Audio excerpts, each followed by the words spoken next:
Oh, shit.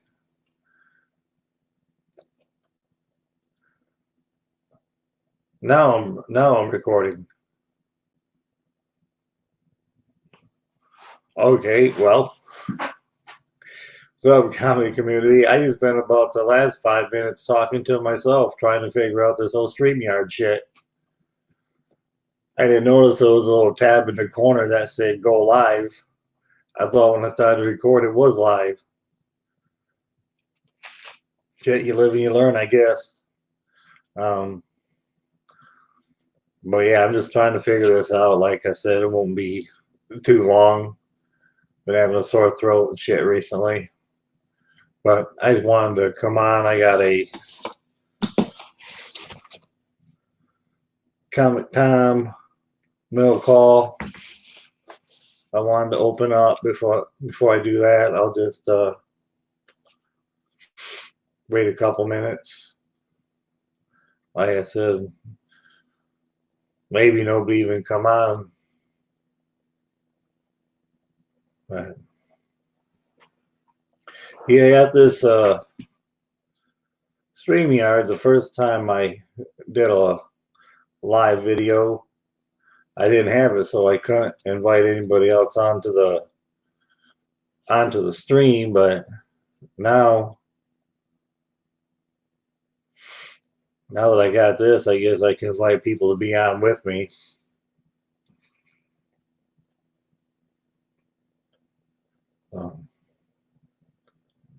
It doesn't look like we got anybody watching yet.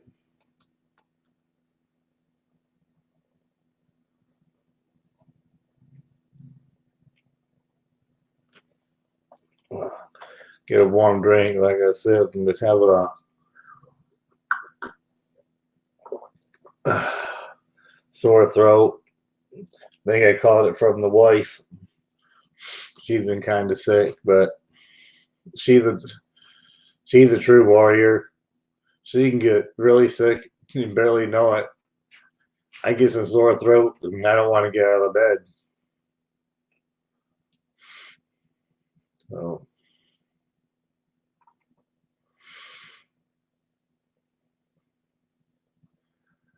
So probably just gonna go ahead and open this. It doesn't look like might get a lot of people hopping on. It's late, or there might be some other shows on. But like I said, this was just a quick little trial to try to figure this out myself.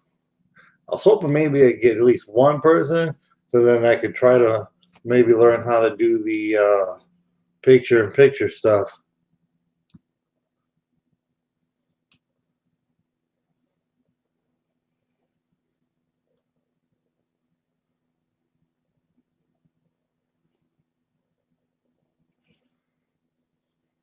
Sorry about that.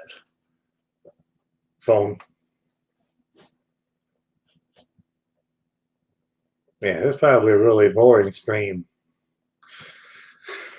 So, right about the 4-minute mark, I'll probably just go ahead and open this if nobody hops on, and it'll just be a little short video instead of a record. I was gonna record it and then post it, but instead I decided to open it live. So here's this. I love comics.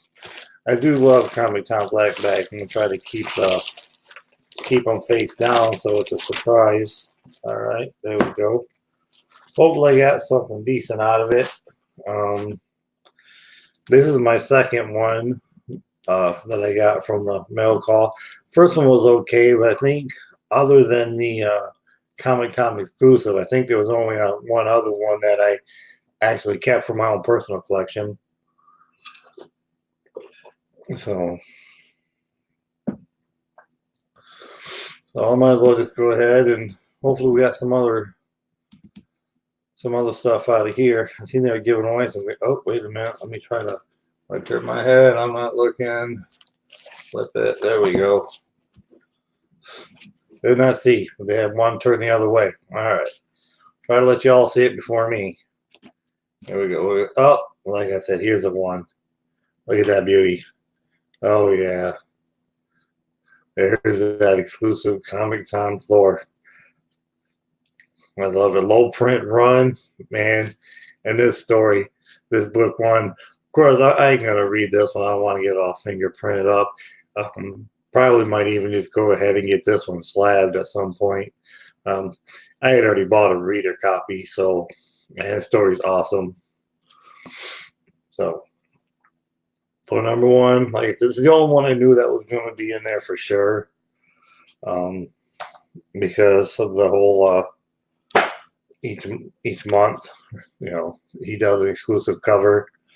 February's is a really awesome looking Wolverine. It's like young Logan, like old man Logan going at it. So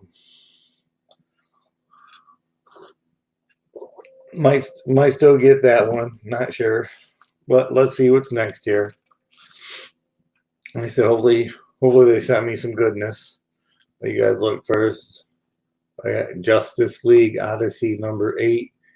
Probably one of the filler ones. It's from the new run.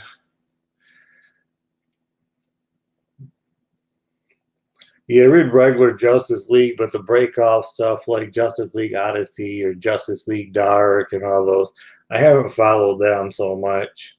Just, you know, it's basically a standard Justice League. So, Justice League Odyssey number 8. All right. See what else we got here next. Enter the Lost World of Warlord. I can honestly say I've never heard of that, and I'm a DC fan. That's what a Wonder Woman, a little bit older, I can tell you that.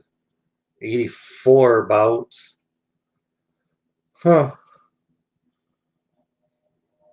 Nice looking cover. I've never heard of that title. I'll have to probably do some research on that one. It's a number 117. Damn, so I never heard of it, but it must have been out for a while at that point. All right. What do we got next? Come on. Let's get some good stuff. Fantastic Four 268. The Mask of Doom. Now, I actually love that cover. I love Doom. He's probably one of my favorite Marvel villains. And this is another 80s book. Let's see right on there. This is another 84. They're giving me a few nice little Bronze Ages here. And I absolutely do love that cover. I'm a big fan of the Fantastic Four. Those movies that they came out a long time ago, I didn't think they were that bad.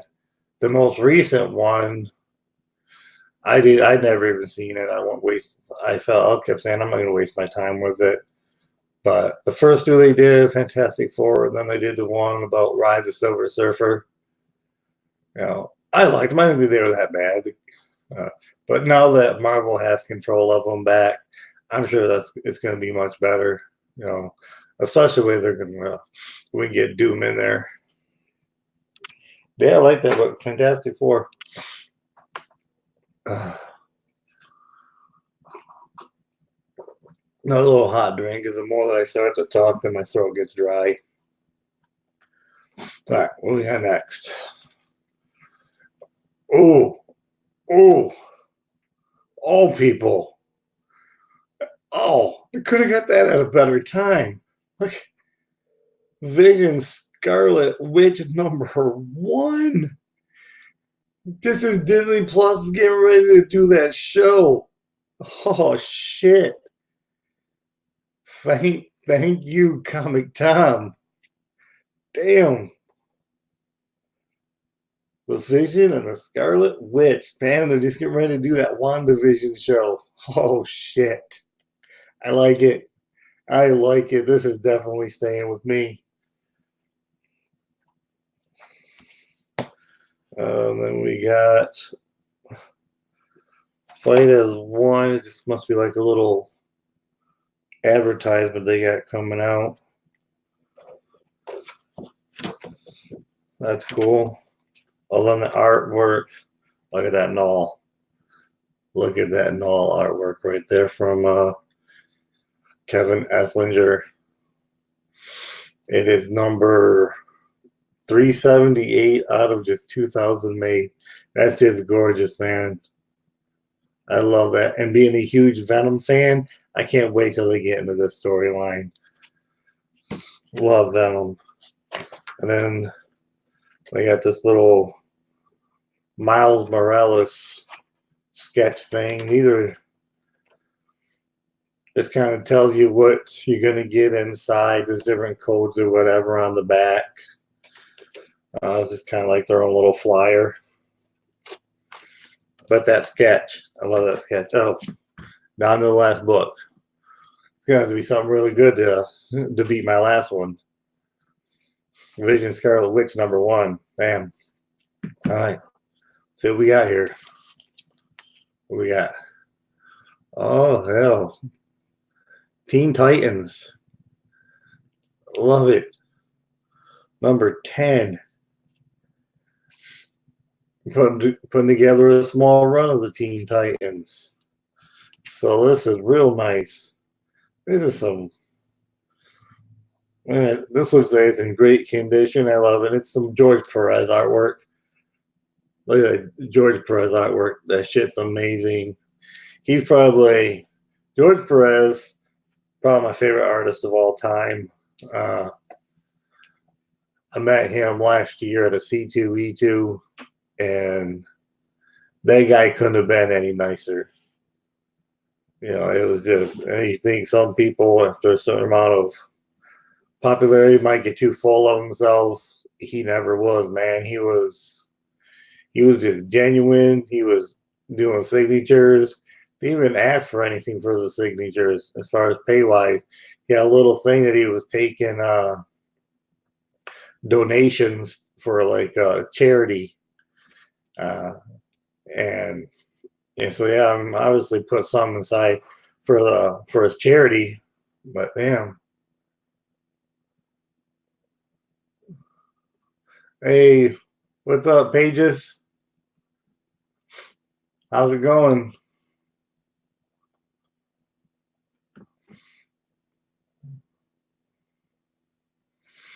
Yeah, I just opened up my box. Like I said, I was going to actually cut it short. This is the first time I've been on here.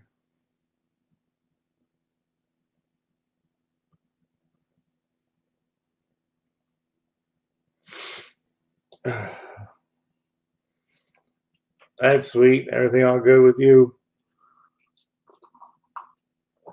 Hopefully you can avoid any of the sickness or whatever that's going around. I was saying it hit my house. But yeah, I was saying about George Perez. He's one of my favorite artists. Whenever I get a chance to pick up his artwork, I get it. Because when I seen him at C2E2 last year, I guess that was like his final trip of conventions that Perez was going to be doing. So I ended up getting his autograph on quite a few different books. He still does put out some. He still does put out some work. Whenever I can find it, I always pick it up. He just recently did a variant cover for that Wonder Woman 750. I didn't get all of them, but I got his cover.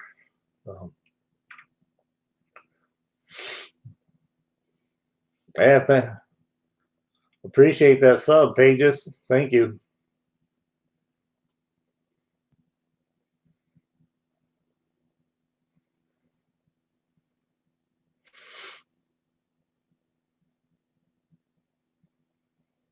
Yeah, I'm actually a collector of autographs. I don't have a whole lot right now, but I try to get autographs, and if I get somebody's autograph on it, I know that's for my own PC. I don't. That's why, like, I don't really care. You know, some people, they got something like really valuable, and that's what they want somebody to autograph. I don't care if I take somebody a book that's worth $4. Oh shit! Oh, screen went blank. What? I went out. Sorry about that. Um, but yeah, I try to get them assigned whatever, and then I go ahead and get that CG seed with the signature series. Um, if it's higher end, more expensive books, a lot of times I don't. I usually, if I get those slabbed, I'm gonna get a blue label on it. Uh, but I was able to get him and Marv Wolfman at E2 last year. They were sitting side by side, so I was able to get both of them on a few books. It was really cool being able to meet them because those are guys from my time, being a little bit older. So yeah,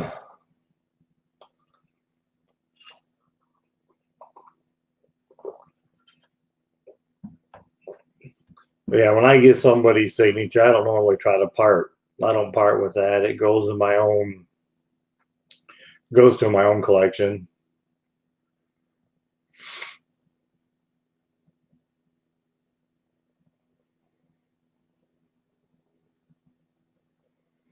Yeah, I mean because you like if somebody's like one of my favorites, that's who I go to. Somebody that write the book. Like I've also gotten something being a big Thor fan. I was able to get one from Jason Aaron. Um, and I'd like to be able to go sometime where I can maybe get Walt Simonson because I know he did a lot of Thor work back in the day. So, but I was able to get Marv Wolfman and George Perez, the creators of Nightwing. We can that right here. He's right, like I said, he's right up there for Thor with me, and I got his first ever appearance, and I was able to get both Wolfman and Perez on that book. So that was one of the favorites that I got.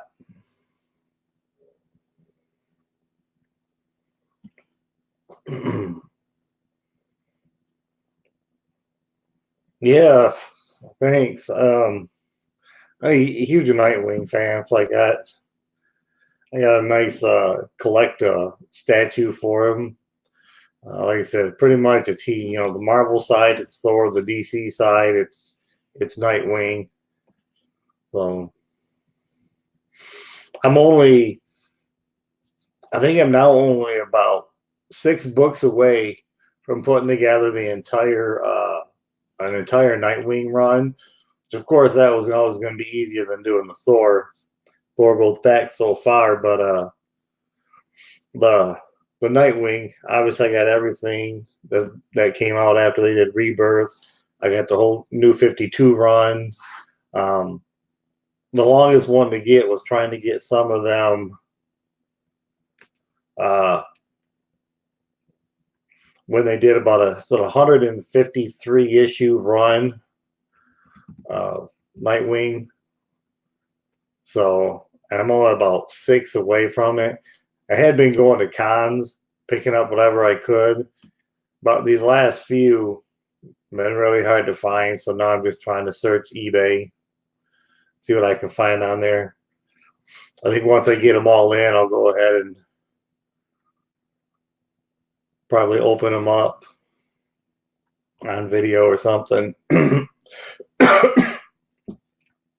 am cold.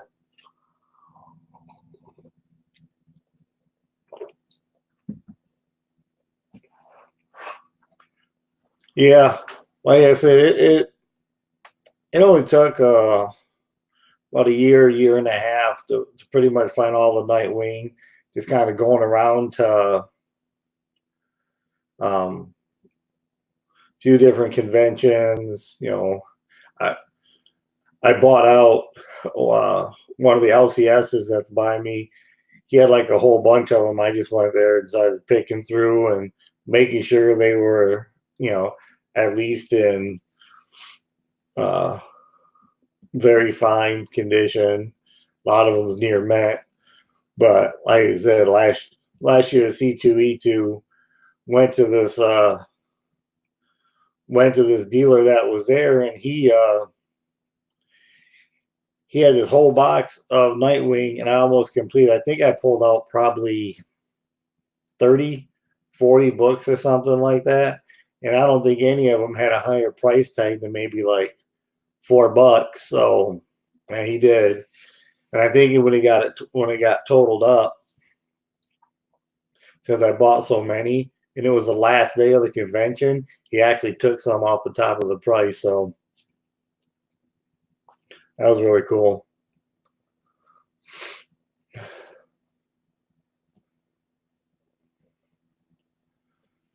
So I also try to put together as much of new Teen Titans stuff as I can. This one right here, I just pulled out. This was a good 1981 that I just got from my ComicTom mystery mail call. This one right here was a favorite one I just pulled out of there, though. And this thing, man, it's even a black cover, and it doesn't even, the black doesn't even break the paint. But this thing right here, I just opened that just a little bit ago on here. Vision Scarlet Witch #1. Man, I still was most excited about that because, yeah, Disney Plus has that show coming out. I don't know if this is like the first time that they have a mutual book and damn thing's about near mint. So that was a good box. So I recently did also pick up, where are they at? And so I was talking about having Perez covers. This one right here, they did that whole big, like, decades covers. This right here was a George Perez of Wonder Woman 750. So, yeah, it was a Perez cover. I said I wasn't picking up all of them throughout the decades. Did recently pick these up, though, like I said, trying to put together the Thor run. I was able to pick up 274. Hey, what's up, Gray Man? How's it going? I picked these up. This was like a Death of Balder. And I guess I can't remember the name of them crows now, but this is the first time the crows made their appearance. So I guess it's kind of key because Donnie Cates wants to use them or something. So that's pretty cool. And I was able to get my hands on a 275. The last one was 274. I have to look at it again. I can't quite remember why this one doesn't have any type of barcode. I think that means it was a newsstand edition from back in the day. But yeah, all the colors just, man, these books still look good. I was able to pick all these up at an LCS. 307 newsstand.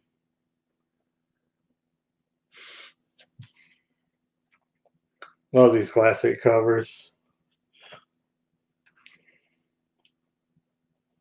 Here's another one, 315, that I just recently picked up. I said all these go ahead and try to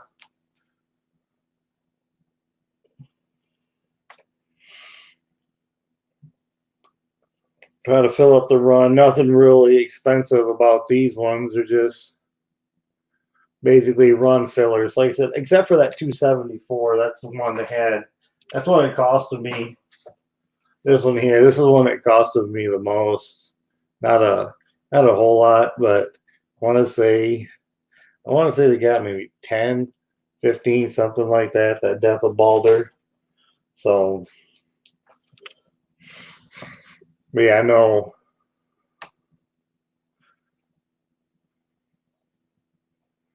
Yeah, the Odin's Ravens. That's supposed to be the Hugin and Newman. Yeah, that's what something like that. That's supposed to be the first ever appearance of them crows. So, hey, what's up, Mike?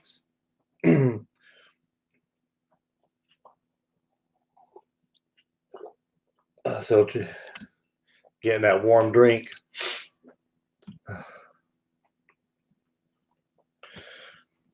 Yeah, we just come in. I don't know if you've seen it. I was showing pages already. I opened up my ComicTom mail call and pulled this one out of here.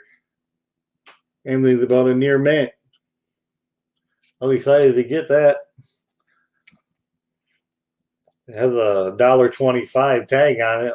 I know that thing's got to be more than that, but that book's heating up. And then, like that print, they always use these guy named Kevin Esslinger. I'm also a big Venom fan. I read his stuff, so that's why I like getting that in all print.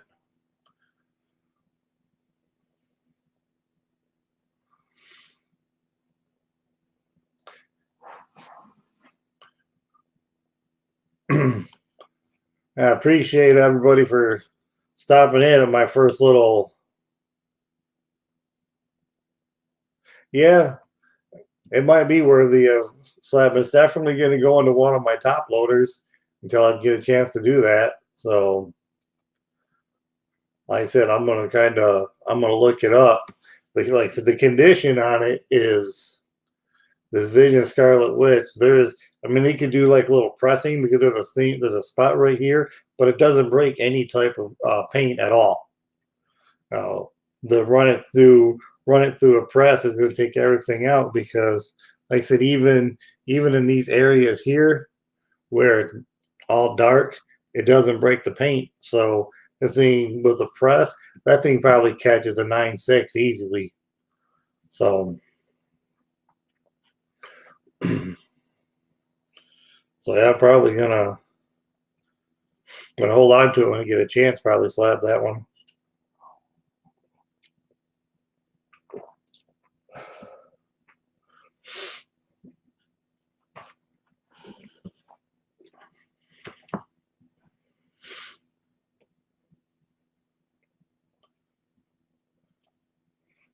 So yeah, I was saying thanks for stopping in. My first time of trying to stream on here.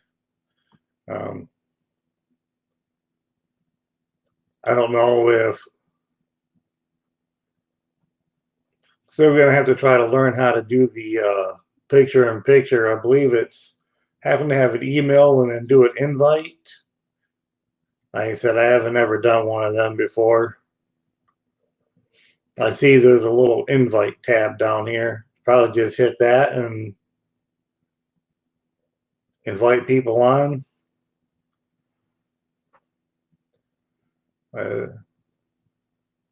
Just learning how to do these.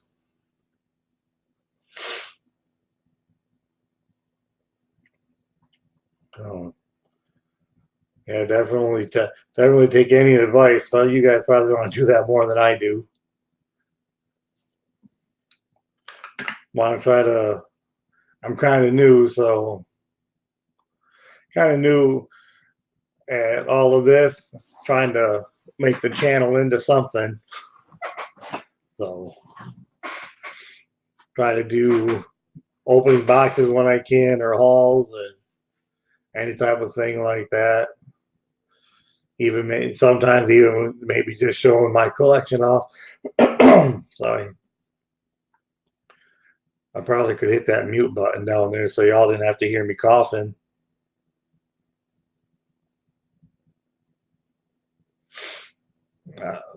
the StreamYard, it was just I guess it was just a website.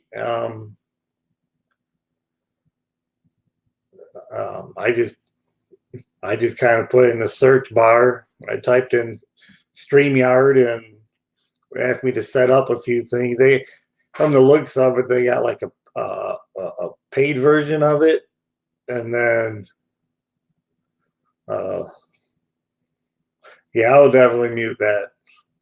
Oh, I don't want to do that. Although earlier tonight I was watching Comic Food's channel and Chad's in there flushing toilets in the middle of the live stream. So that was funny as hell. Right. I don't know how many was. I don't know how many was watching Foo and them open up their boxes tonight. That was a good time.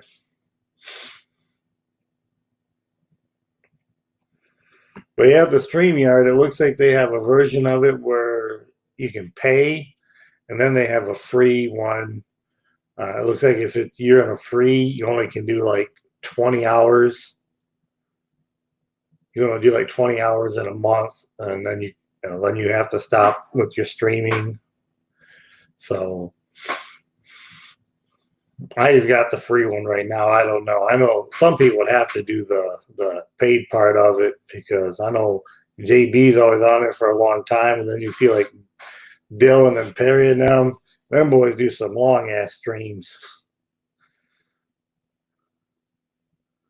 So I'm just kind of running on the free part of it right now. Kind of freaked me out a little bit when I first started this StreamYard, though. My phone and everything started blowing up from like my Google account giving me alerts like, oh, StreamYard now has control, and there's been like did you authorize this? I'm like, shit, I hope I didn't do anything wrong. I'm like, yeah, I see everybody else says it's powered by StreamYard.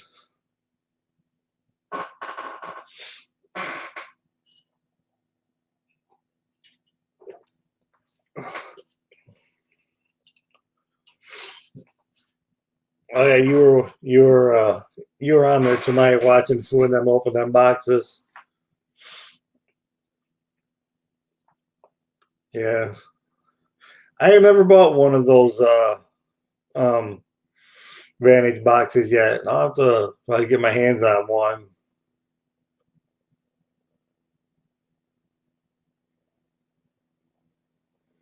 Shit, they have nothing to spend. They try to get in my Google account. Well, no, they can have about all $5 that's there. I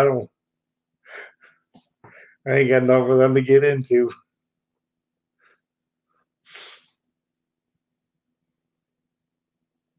Like, yeah, I think my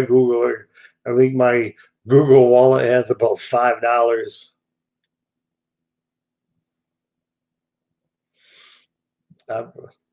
Yeah, I stay away from the mystery boxes for the most part. Like I said, this most recent one for the mystery mail call was because of this. There's one we all knew was coming because ComicTom had this Donnie Cates, it's low print, that exclusive. So that was one of the main reasons that I signed up for to get this one. I did I think I've done 4, maybe 5 Spider-Man booth boxes the whole time, but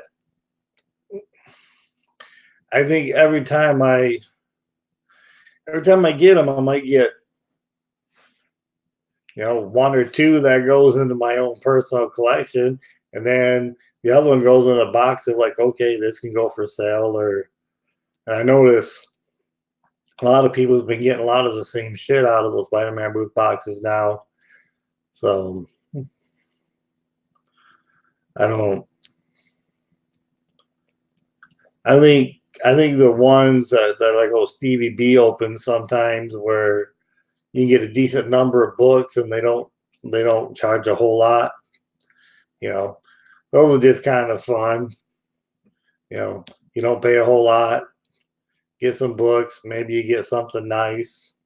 But when I want mystery boxes or whatever, I want older shit out of mine.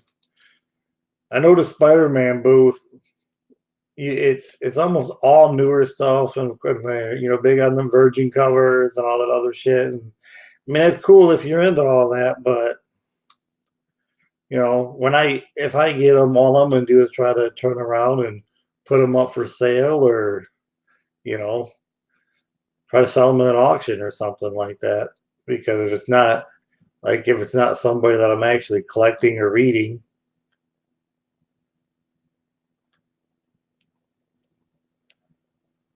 Now, if they're doing an all '80s one, that's one I probably would jump onto, because that's the type of stuff that I normally like to put on my own PC. Like I said, that's why I was so happy about getting that Vision and Scarlet Witch, and getting the Teen Titans here. So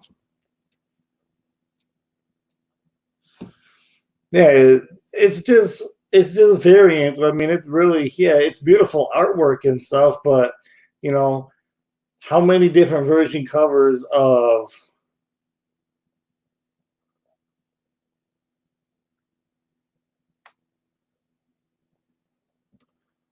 the 84 boxes?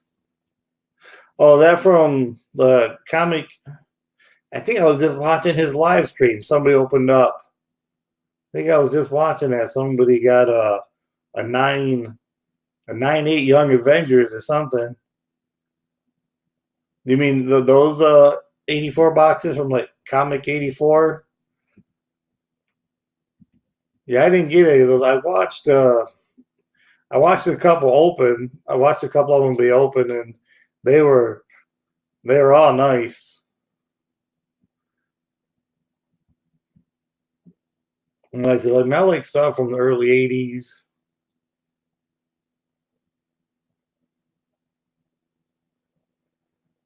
Yeah, me too. I like the classic. And you can tell the difference of something that's hand drawn, and that's what I like about the stuff through the '70s and '80s and stuff like that. Like, you can just really, they didn't have all that technology. I mean, I can just sit.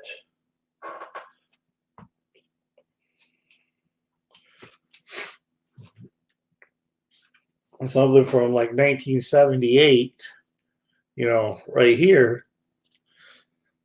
And then this is a current artwork, trying to get any type of glare off. But, you can tell the difference as far as, yeah, that's beautiful, but you can tell it's more, I think it's just not with an ink. I mean, it's probably more done on a screen or whatnot, as compared to someone from the '70s or the early '80s, like the stuff that George Perez would have done. The colors, and you can tell he used his hand to draw a lot of that. It wasn't, not a lot of it's done on a screen or something like that. It's much harder. You can actually, I love classic artwork as compared to modern. That's why I love getting that stuff. I think those are some of the greatest artists, of our times. Walt Simonson, George Perez, Jim Lee's great. He's probably not. He's not really current, but he's not really old, But yeah, the guys like that. I mean, anything you can get with like Ditko. I love finding stuff from Ditko or King Kirby. Neil Adams' work.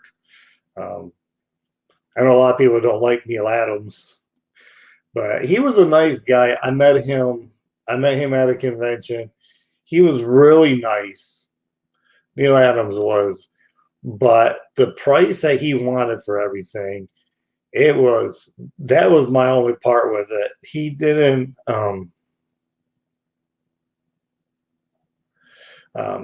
his price was like really high for all of his stuff, and I had to do the nice. Well, I have to think about it, and then I really never went back. But like I said, personally, he was nice. He shook my hand and everything, but yeah, he wanted for any of Adam's, he wanted lots of yeah, he is. But when he's trying to sell you something like his little booths at a convention, it's real pricey.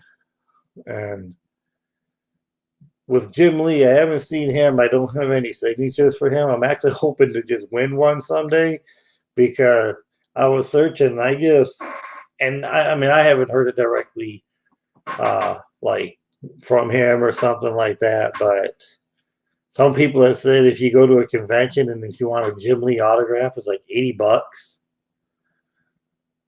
I mean, by the time you paid him for one more autograph, and then if you want to get a signature series, you spent over $100 of your money on one thing at a convention. And I'm not a big baller when it comes to money, so what money I do take to a convention, I want to be able to have it to do other things and just waste it all on one or two guys' autograph. As I said, I get collect autographs and get signature series books, but a lot of times it's somebody, if they might want, it's either free or $20-$30 or something like that. But I can't do the whole $80, $100 some dollars or whatever for an autograph. So, and I don't know. Personally, I don't know why these people.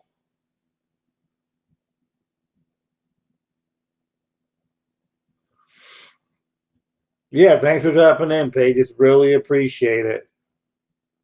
Thank you. What's up, Jimbo Fat?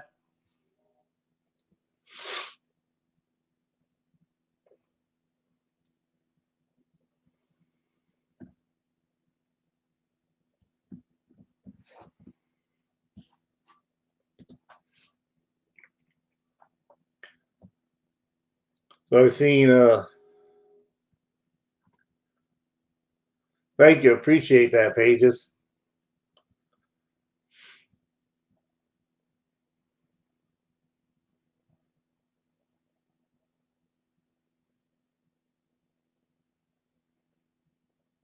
Like I said, Mike, when I do a signature series, it's just something that I add to a personal collection. Because one thing I have found out, if you try to, unless it's a real big name on the book, if you ever want to try to flip it, sell it for something, the a blue tag at the top of your book, you can a lot of times get more for it than you can on the signature series. So, as I say, when I do get a signature, it's a book that I know is staying with just me. Some books that if I think there's ever a chance that I'm going to have to flip it for something. Damn, my computer screen keeps going black. What the hell? You have to sit there and play with the mouse every little bit, huh? But yeah, pretty much that's how I keep my signature series. So it doesn't matter if I go to that artist or writer and give them a damn dollar bin book. If it's something that I like, it could be, an artist or somebody that I really like, and I'll give them a cheap book and, hey, sign this. As long as it's in good condition, because the slab to me is more of like my signature PC. Like I said, if I have a book, like I have a first ever Beta Ray Bill. Probably won't never put a signature on that.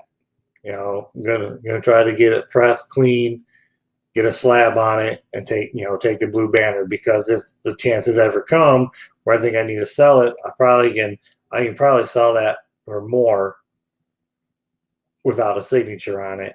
So, because I've tried to take some signature series books to dealerships, some LCS, and they'll tell you, like I got told about at 3 different shops, that with the signature series, they're not as interested in it, because if it's not a certain fan base for that person, it's harder than hell for them to flip the book.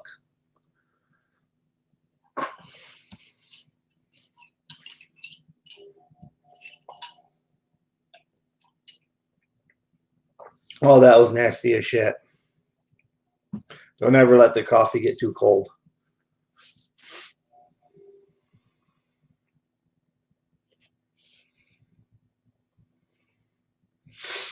So, yeah, you guys been. Anybody else pick up anything nice recently?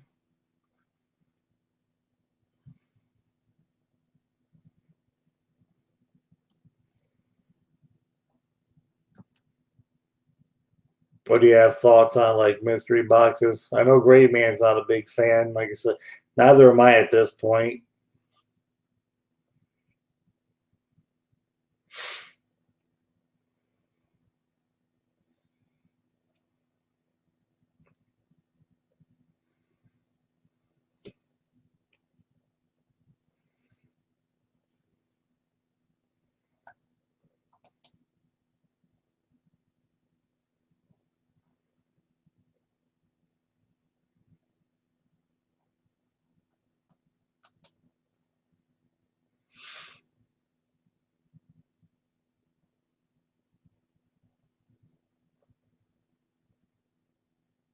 Yeah, good night, Gray Man. Get some sleep. Yeah, damn, about 4 a.m. out there. Hey, good night. Thanks for stopping in. Really appreciate it.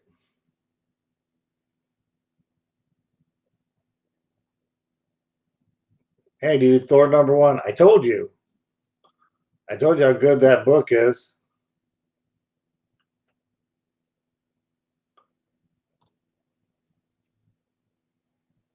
I got I got I had a couple things on the way to open up, but not a whole lot at this point.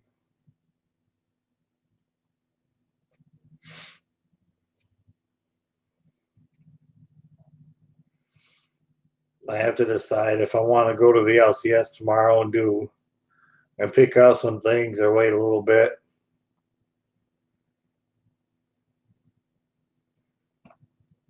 I don't think there's any big new releases hitting tomorrow.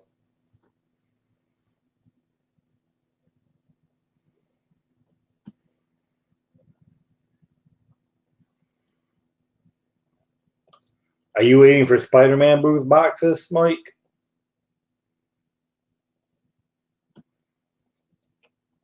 Because I know those things run behind.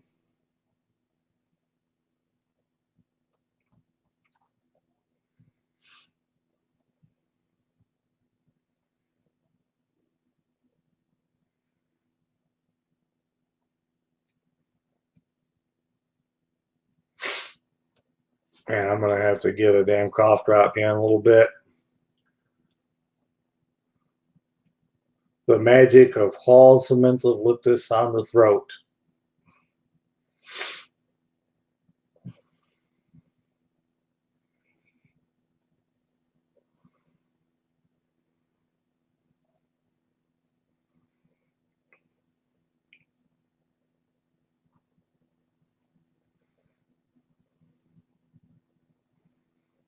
Uh, well,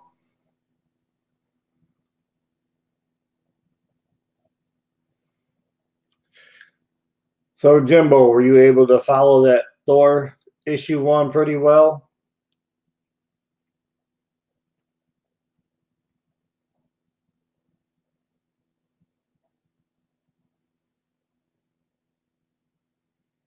Chan from Billy's. Did you get that stuff from Billy's last auction? I know Chin was there doing some water paintings or whatever. That shit that Chin was doing was fire.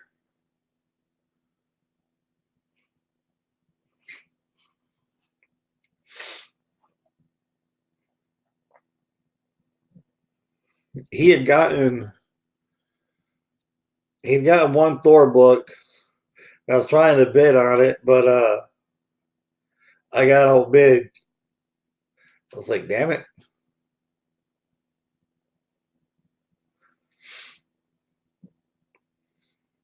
Yeah, Chin stuff is nice.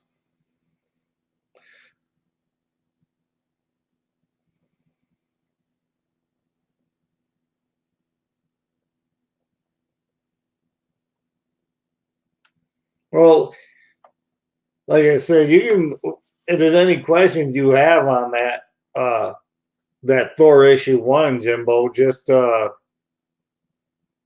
let me know, because like I said, Donnie Cates wrote it where you can pick up pretty quick on it. But there's a few elements that goes back to what Jason Aaron did. Like I said, Jason Aaron wrote Thor for, I want to say it was 7 years. So, and a lot of it also, some of it also picks up on this that War of the Realms thing that they did, which that was not the best miniseries that I've ever read, but it was okay.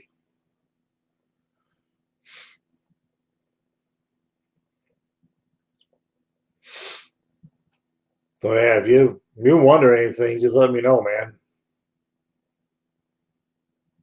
Like I said, I've read everything Thor going back to, I want to say, well, I've read older Thor when we were younger, but of the current run, when he started getting his titles rebooted, I want to say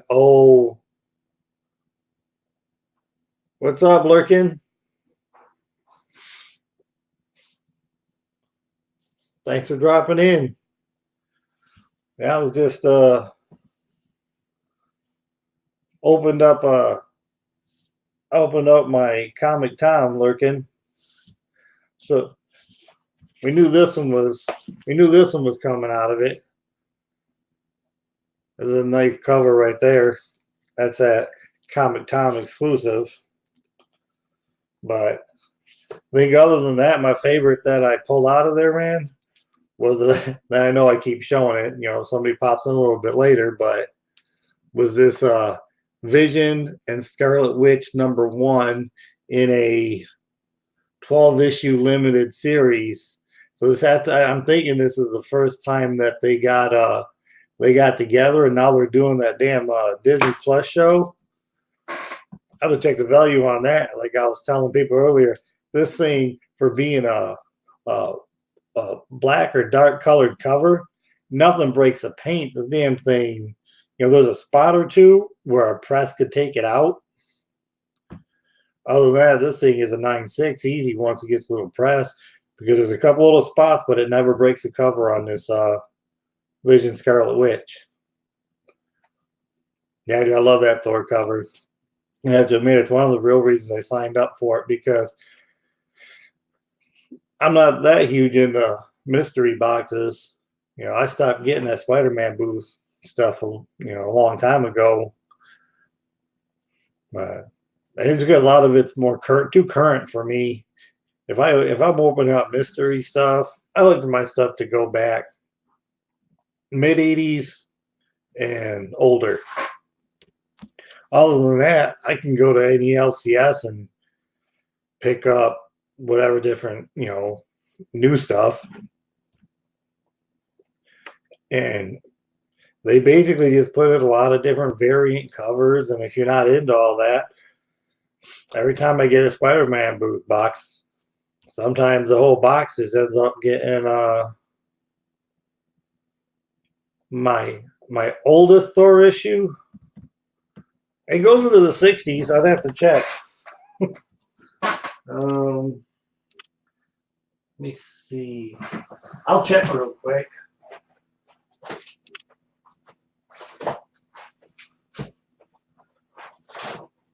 Oh.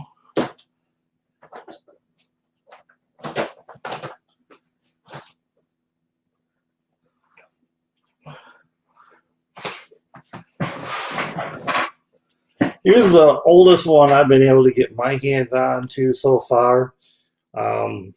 It's a Thor 146. I got it. I want to say it's a 60. Without opening it up, I don't know off the top of my head, but I want to say it was a 1968. I want to say. No, like I said, I know it definitely goes back to that Silver Age, a little 12-cent price tag. Then I got a couple. I think I got like one 15-center. I think I got about. I think I got about 4 or 5 that still can. That's actually considered Silver Age, but this one right here is. This is the oldest one I've been able to get so far, and I got this because with the age on it, like the staples are beautiful, the colors pop out. It barely even has any creases in the damn thing, so. There's been a couple that I've tried to pick up off from eBay, but somebody done beat me out on the damn thing. So I just try to go on the LCSs, and I got about 3 stores I can go to. That's the worst. That's the worst thing right now. I only got like 3 stores that's really in decent driving range. And my closest one is still about a half an hour away. To get to after those 3, that's about the same distance. I have to go like a little over an hour just to get to another comic store. So I check out the 3 local shops, and then I'll check sellers on eBay. But I don't buy anything from them unless I check any of their type of the comments, or if it's a good dealer. So I haven't had that much problems yet. But most of the people I buy from, if they say a book looks a certain way, that's how it looks. But yeah, that's my oldest. That's my oldest Thor that I got right now. And then, like I said, my most expensive one I got a newsstand edition of first ever Beta Ray Bill. So I'm waiting for him to hit the screen, and it's a newsstand edition I was able to pick up, and that damn thing's at least a near mint. It's clean, no cracks in it.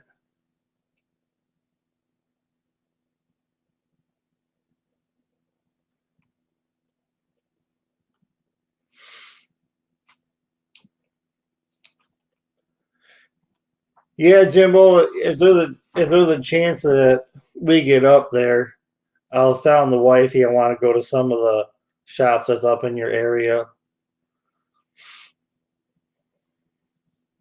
Like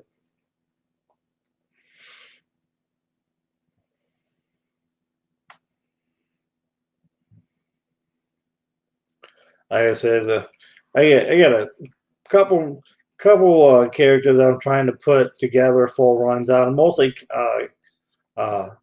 concentrate on the Thor, because I said my Nightwing run, that's only about 6 books away, and I think I got them coming in the mail. And then that everything Nightwing will be done. I'm working on Thor, and then I kind of pick up Daredevil stuff here and there when I can. Because after Thor, Daredevil's more than likely my second favorite Marvel character. I thought about trying to do a Batman since I got the Nightwing all done, and then I said, fuck that. Trying to get everything Batman would be ridiculous.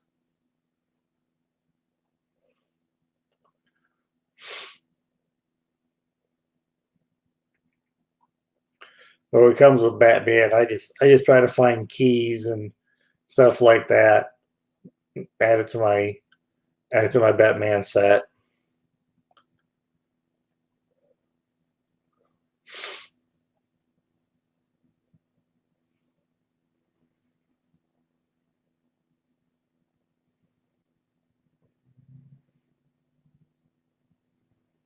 Hey,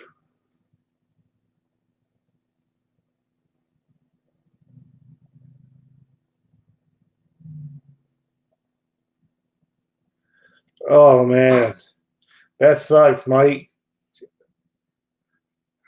Yeah, I mean you never know. I was just uh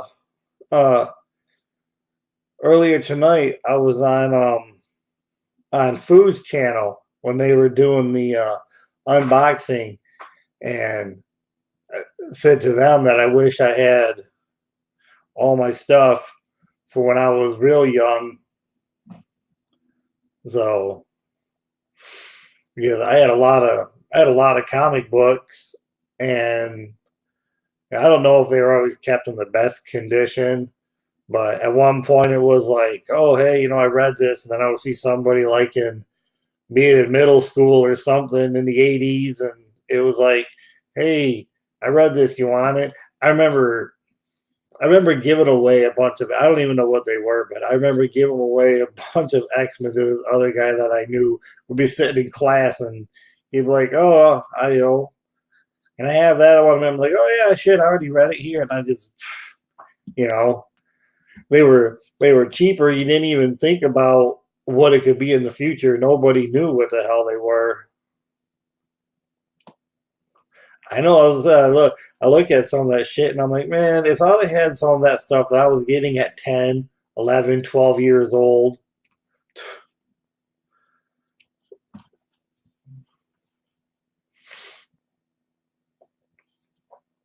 So,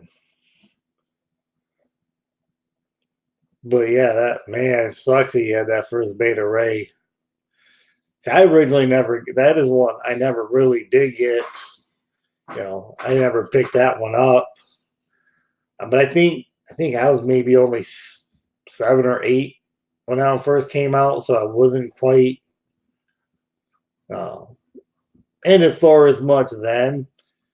He's one that took a little bit longer back when you're 7, 8 years old and in the '80s. Superman, Batman, Superman, Batman. So we got a lot of stuff then. But I got lucky. I went, like I said, I drove about an hour and a half. My wife and I did, just to check out the shop for one time to see what he had, and he was just opening up. He'd only been open for a few months, and he was still trying to do inventory things. And I was starting to move some of these books around that he had behind a little counter, and that's when I seen that Beta Ray bill sitting right there, and it had a really good price tag on it. I was like, holy shit! So I picked it up and I'm looking it all over. I'm like, this thing's about near mint. And I take it up to the guy and I'm like, hey, how about this one? It was under these other 3 books over here. And he starts looking at the price, and I know he's seen that the value of it must have been. I know it was higher than what the sticker price was that he had on it. And he's kind of looked at me, and I'm like, well, and he went, he honored that price that was on there. He didn't try to get any extra money out of me. See, I remember $20. When $20 would get you some nice books. Oh yeah, like I said, I remember 80, the 84, 85 area when you can get like 70, 75 cents a book and some shit like that. You go in there, $5 to $10, and walk out with all kinds of different titles. I thought you had all of Volume 1 of Harley Quinn, Jimbo.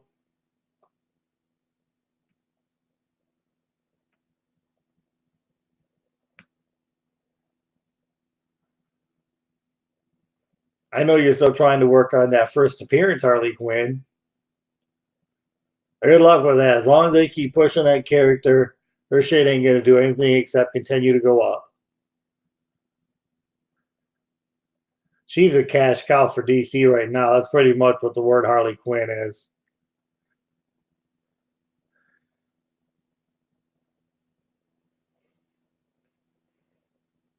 DC has figured stamp the name Harley Quinn on something and people's going to go see it. That's all they were doing with Birds of Prey.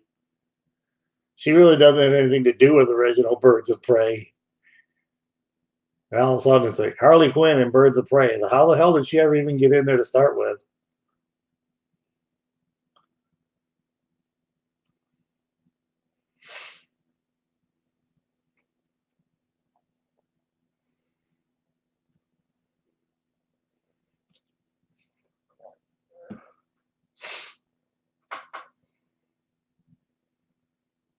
No.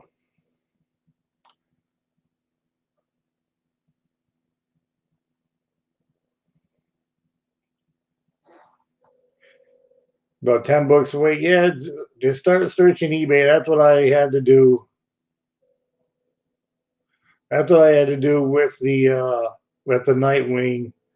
Uh, when I got down to about the last 8 books, I couldn't find them anywhere I was going. So I was like, all right, well, I'm gonna have to start checking across the damn country, I guess, see what people are selling on. See what people are selling on eBay. So when I was able to finish the run. But I figured, excuse me, I did the hunts for so long. I bought like 3 different LCSs and then conventions that we went to. I pretty much bought all the Nightwing I could do there. It was like, all right, let's just finish this thing. So I started checking eBay. Yeah, they're gonna put her face on everything. She's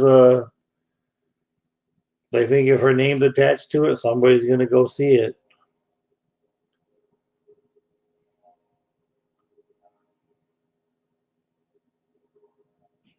Like I said, I don't even know.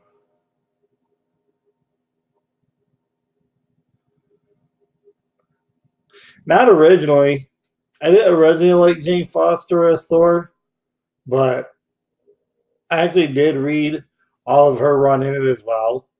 Um, and it was pretty good because they never really took Odin's son out of the story. He was always there, so the whole time that she had it, you kind of always felt it was like this temporary thing that eventually Odin's son was going to go back to, he was going to have that mantle again as Thor, and that is ended up what they're doing. Eventually, it was that way. Um, but it was written. It was written all right. At first, I have to admit, I wasn't on board with it. I'm like, I'm not going to get these. I did. Um, and then there was some I was like, well, I'm not going to read them. But then I did. They're all right. I do know there's one of hers now that since they're getting ready to actually make Jane Foster Thor in the upcoming movie, I think it's her first appearance as Thor. If you can get that slabbed at a 9.8, I think I've seen some going for almost $200, at least 150 to 200. I was like, damn. I'm like, I might actually get that thing slabbed.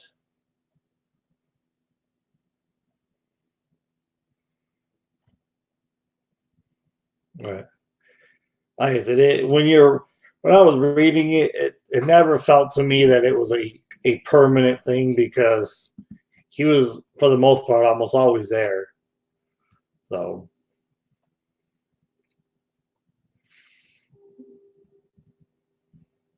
and the stories were written all right because it was still written by Jason Aaron. So, And as much as I like Jason Aaron's writing on Thor, I'm so looking forward to what Donny Cates starts to do now. His issue 1 was really good. And he kind of changes him up. He's now like the Galactus made him one of his heralds. He's like the Herald of Thunder or something like that, or Herald of Lightning. So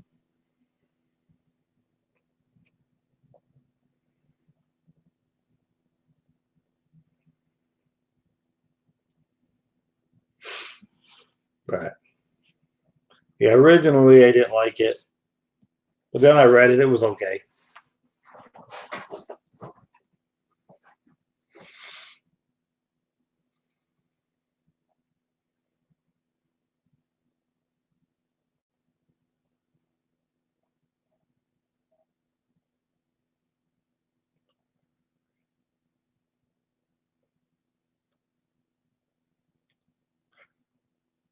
Maybe the first one. It's definitely not the second one. That one was not good. A lot of people say Thor Ragnarok, but I don't know. That would have been the most funny one that they did. There was a lot of comedy in there, but there's also so much Hulk and Valkyrie storyline. It didn't feel like just a Thor movie.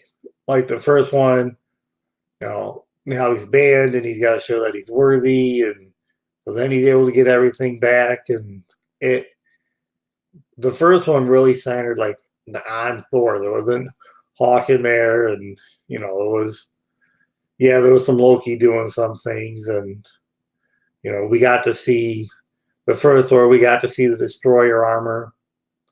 So I know a lot of people like Ragnarok, but I just like the first one.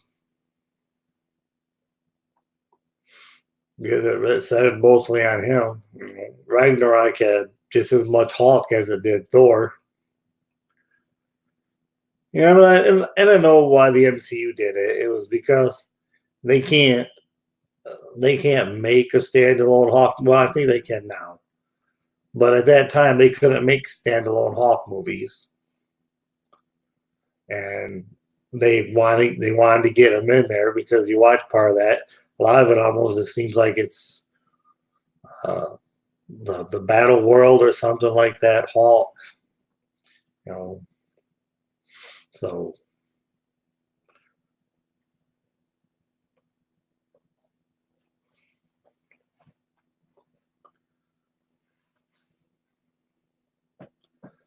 Yeah, so do you have any favorite movies from the MCU?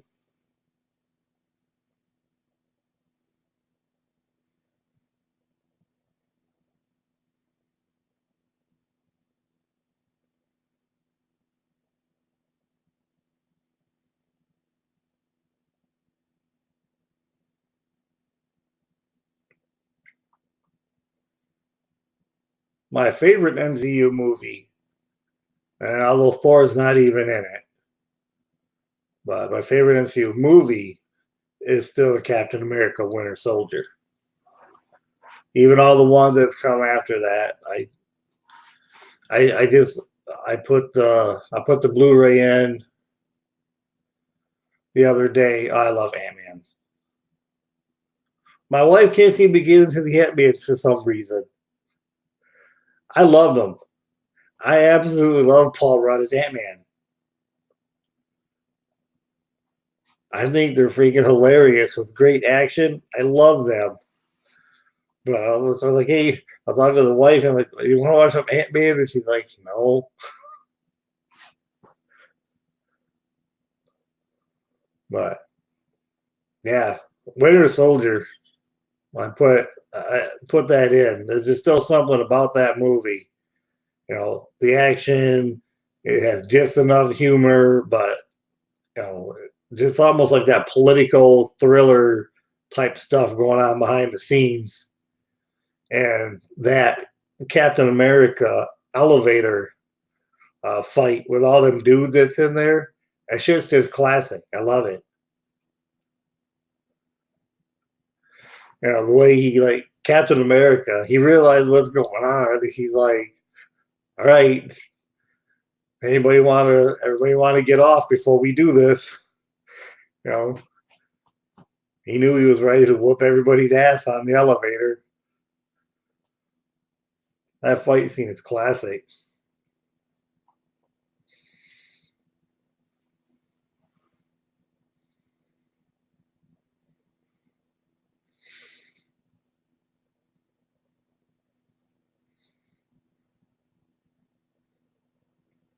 But yeah, I like the second Ant-Man and Wasp. It's a little bit more than the first.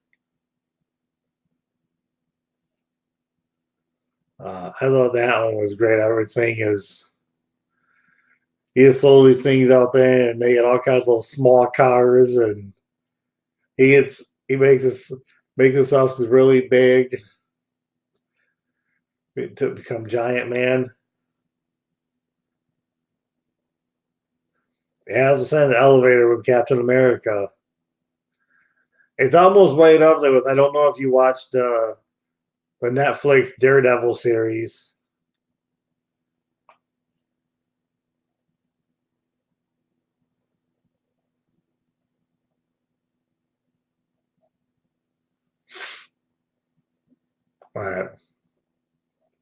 When whenever they get the Netflix series of Daredevil, and he would always he has little hallway fight scenes where he's going through, kicking the shit out of people.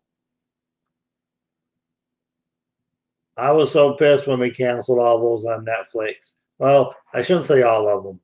The Daredevil and the Punisher. The other ones, they're all right. But I love Daredevil and Punisher. Like, first ever Punisher, ASM 129. It's probably like my holy grail that there is.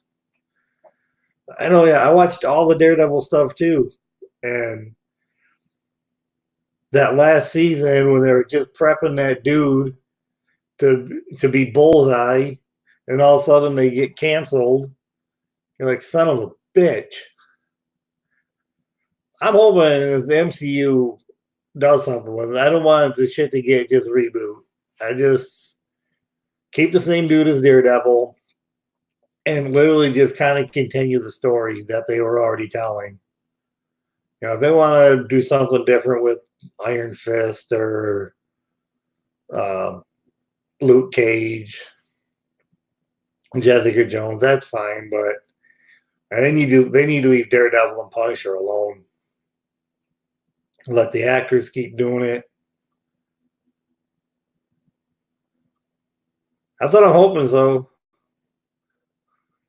hopefully, they just restart the whole thing on Hulu and pick up where the Netflix series ended. I don't think they put it on Disney Plus. They would probably go a little too graphic for Disney Plus, which I'm hoping. Keep the grit of the character, especially Punisher.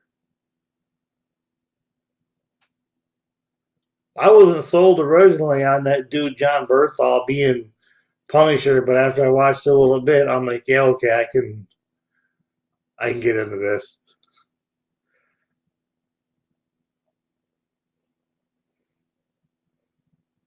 It was only because I really liked. I can't remember what year it came out. Yeah, like I said, Charlie Cox is great at it. That's what I don't they better not recast the character. I don't want to see anybody else. You know, I don't want to see anybody else do Daredevil at this point. You know, Charlie Cox is absolutely way better than Affleck doing it when he did the one movie, which I don't think the Affleck Daredevil movie is as bad as a lot of people say, especially if they would have just released the rated R version of it. Because sometime after the theater version came out, they had a director's cut that's rated R. and that one is actually much better. But that one didn't get released in the theaters. So,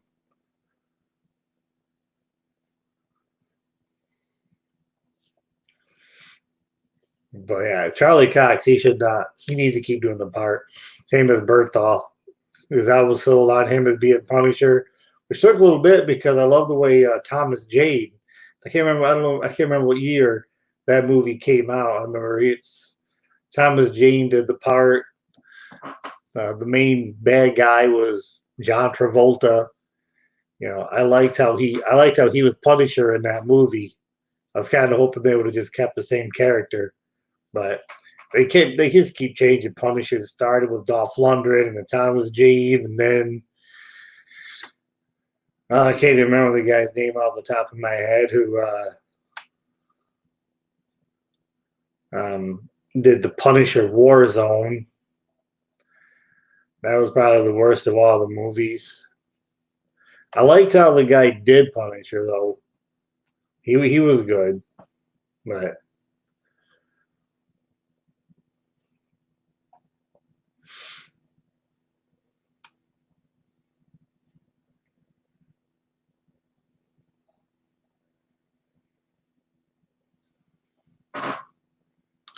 yeah, the other ones they wanna, which I think they should.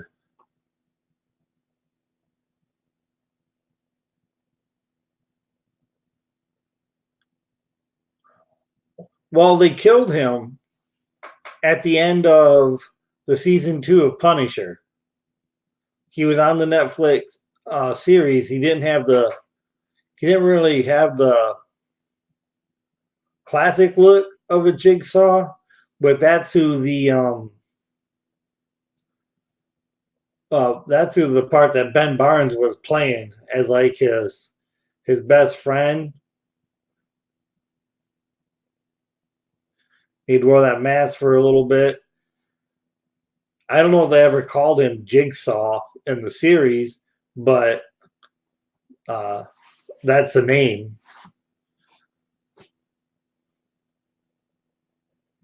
Sorry. I didn't mean to spoil anything if you were. Actually, they might have taken them off Netflix already. I'm not sure.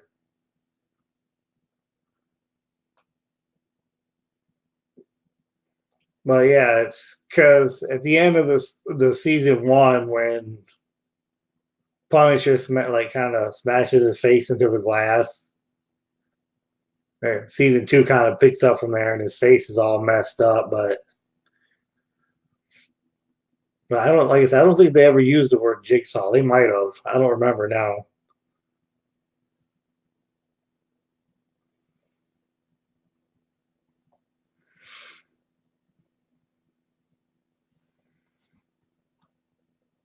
But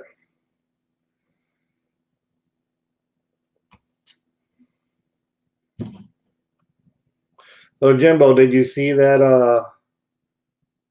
that limited print ComicTom Thor cover that I was telling you about?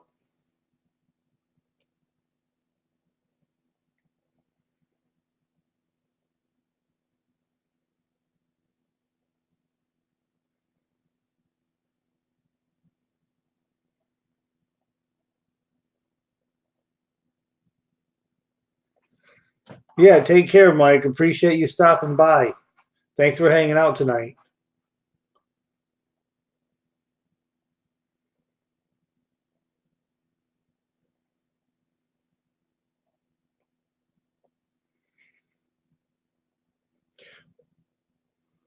Well, hey, Jimbo, I'm going to end this broadcast. Get out of here. It's getting a little late. I'll probably talk to you in a little bit. I've already been on here for almost an hour and a half. So for all the people who watch this and a replay, appreciate you taking the time. And remember, if you haven't subbed up to the channel, please take a minute and do that. Leave any comments. Let me know how I did on this first live stream. thumbs up. That's always great. So until next time, comic community, remember, stay worthy.